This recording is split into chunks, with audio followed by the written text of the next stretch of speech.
Só não empurra aí, gente. Calma aí, calma aí. Como é que chegou essa história do Roger Guedes? Vocês tentaram fazer alguma coisa para segurá-lo e não conseguiram? Com certeza, é uma proposta muito boa para ele, para o Corinthians. Não é o dinheiro, né? Não é por isso que estamos fazendo, né? A venda. Se fosse 10 vezes mais, 20 vezes mais, nesse momento a gente não venderia, não é uma opção nossa. Tentamos renovar o contrato, tentamos comprar parte dos direitos dele, ou totalidade, ou ceder os nossos para uma venda futura para que ele fosse recompensado.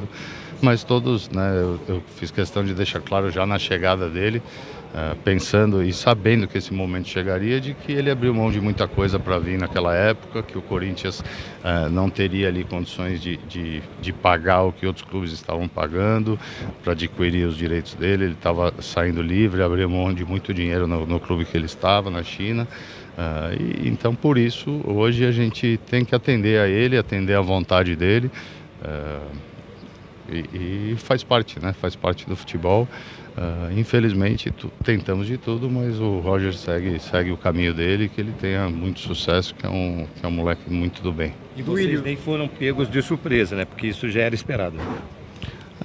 Quando você tem jogadores, assim, nunca existiu algo, né? Alguma proposta que ele gostasse ou que ele quisesse ir. Ele tem uma vontade de viver naquele país, ele tem isso já desde que chegou, ele fala disso.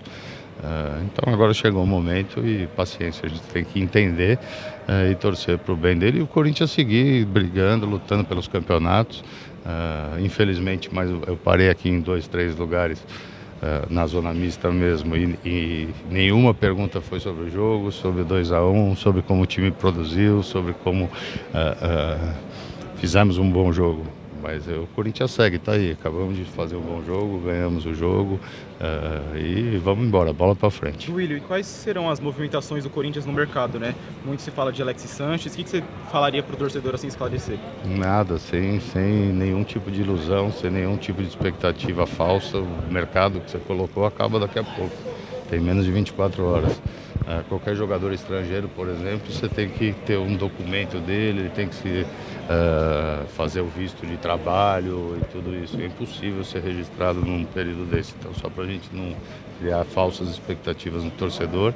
E esse nome, por exemplo, é um centroavante, nem atenderia o que a gente tem necessidade, que seria o lugar do Roger, que tem o Matias Rojas, que chegou há pouco, que joga, tem o Biro, como jogou hoje, tem várias opções, né? Aí o Vanderlei vai achar o melhor caminho. Até pra gente não falar besteira, então, o Corinthians não vai contratar ninguém para repor o Roger Guedes nesse momento. Não, Belo, eu não vou te falar ninguém, aparece um negócio hoje e eu faço em 20 horas. Mas para mim, no meu olhando, não estamos procurando, não existe negociação. Como que você repõe o Roger Guedes em 20 horas num fim de mercado, tendo que olhar só para jogadores estrangeiros? E você não tem um tempo hábil, por exemplo, para ele fazer uma documentação. Então é praticamente impossível, a gente tem que ser realista. Mas o Corinthians é muito... ninguém acreditava, ninguém acredita ainda, e a gente está chegando. A gente vai trabalhando, o Vanderlei vai achar alguma solução, a gente já perdeu muita gente no meio do caminho, e está aí tentando chegar aí numa final de Copa do Brasil. Hoje deu um passo pensando em classificação também para outra fase da Sul-Americana. No Brasileiro melhoramos um pouco. Temos que evoluir muito, mas o time está melhorando. São acho que 8 jogos, né, de invencibilidade, então nem todos o Roger estava, e o Corinthians chegou até aqui hoje sem o Roger, né, tem 113 anos de história. Vocês tentaram adiar a saída dele para depois do segundo jogo da Copa do Brasil, ou não teve nem essa possibilidade? Tentamos tudo, tentamos que adiasse, que ele ficasse o segundo jogo da semifinal e que ficasse o primeiro da final pela janela, seria também possível, né?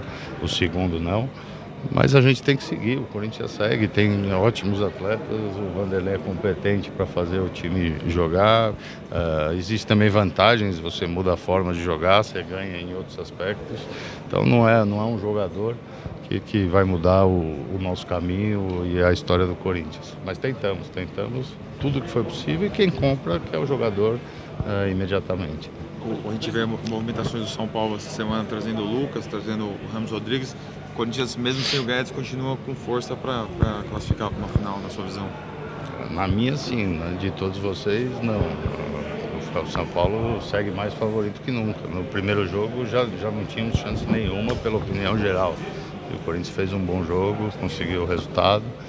E agora vamos lá, vamos no Morumbi jogar o nosso futebol e eu acredito demais no nosso time e ele tem mostrado aí que tem chance de chegar longe e tem mostrado bastante competência nos últimos 8, 9 jogos. Duílio. O que dá para falar em relação a valores, né? Muito se fala de 10 milhões de euros, de dólares, até para dar uma transparência para o torcedor corintiano. O que dá para falar em relação a essa notícia? Não, é isso, exatamente isso. São 10 milhões, o Corinthians tem 40% dos direitos, fica com 4 de dólares. E é o que, se fosse, como eu coloquei há pouco, se fosse 10 vezes mais, o Corinthians, se dependesse do Corinthians, o Roger continuaria aqui. Não é o valor, foi a vontade do jogador, a carreira dele, o dinheiro que ele tem a receber, a vontade de morar nesse país, e isso a gente tem que respeitar e aceitar, já que na chegada dele ele abriu mão de muita coisa, então esse é o momento do Corinthians, vai ter que fazer o negócio para atender a vontade do jogador. Só para mudar um pouquinho de assunto, eu vi que você já tem interesse em renovar com o Renato Augusto, que vai acontecer uma conversa. Isso é verdade? Não sei, juro que não sei onde você ouviu, Belo, não deu tempo de pensar em nada de renovação e nem conversar, né? A gente está vindo de jogos decisivos, não falei disso, não quero falar de renovação agora, nem do Renato, nem de ninguém.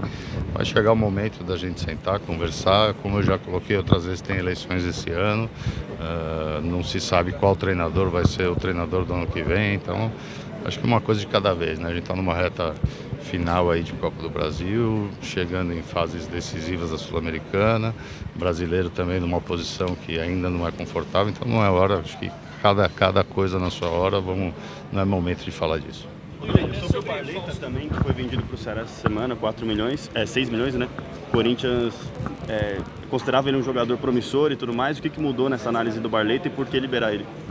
O Corinthians vendeu, acho que 50% que nós tínhamos, que compramos há pouco tempo, por 6 milhões, vendemos por 6 milhões e 600, se eu não me engano.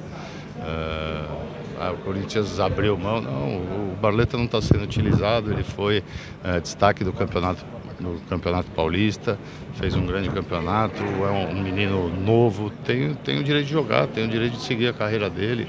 Então o Corinthians aí não teve nenhum tipo de prejuízo e a decisão foi essa, deixar que ele seguisse, porque aqui ele não teve oportunidades praticamente e para o Corinthians em termos financeiros não tivemos nenhum tipo de prejuízo e pensando no atleta, na pessoa também, que ele siga a vida dele, que ele jogue, que ele se desenvolva e que ele tenha sucesso na carreira dele, por isso foi feita a venda. Até sobre outros dois jogadores, o Fausto Vera, Murilo, teriam tido propostas, sondagens, vocês têm interesse em vender esses jogadores agora? Não, já falei, Pedro, 500 vezes, não temos interesse nenhum e o Roger não foi vendido por necessidade nem interesse de caixa, foi vendido por vontade dele, por isso não tem interesse de vender mais ninguém, tá bom?